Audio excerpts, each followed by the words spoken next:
Երևանի ավագանունիսն այսօր գումարվեց Հանրապետության բարձրաստիճան պաշտոնյաների և ամենայն հայոց կաթողիկոսի մասնակցությամբ։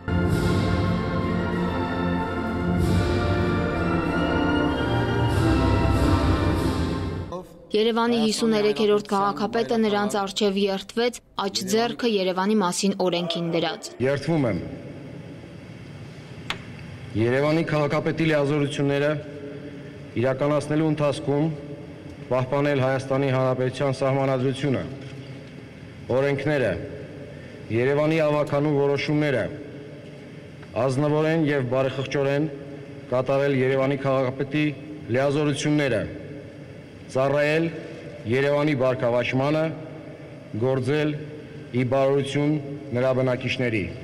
Հոգ տանել մայրաքաղաքի բարեկեցության համար, աջակցել լավ նախաձեռնություններին և պաշտպանել երևանցիների օրինական շահերը։ Այս պարտավորությունները նոր քաղաքապետը ստանձնում է օրենքով։ Վերջում ստորագրություն այս խոսքերի տակ և Երևանի նոր քաղաքապետին արդեն կարող են հանձնել քաղաքի խորհրդանիշ լանջաշղթան։ Այն նորընտիր ղեկավարին հանձնեց Երևանի պատվավոր քաղաքացի, ավագանու անդամ Մարտին Վարդազարյանը։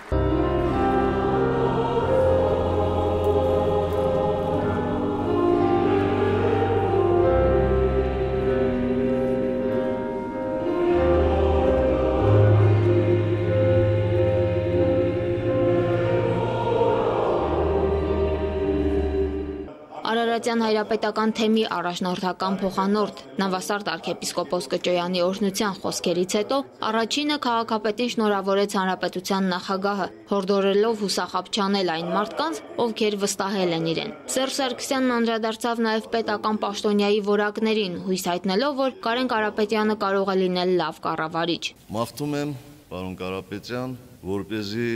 դու արդարացնես բոլորիս հույսերը և հուսախաբ չանես բոլոր այն մարդկանց, ովքեր որպես կառավարիչ տարբեր բարձր պաշտոններում նախընտրում են հենց ձեր տիպին։ Իմ ակնկալիքները առաջին հերթին կապված են ձեր գործելաոճի հետ։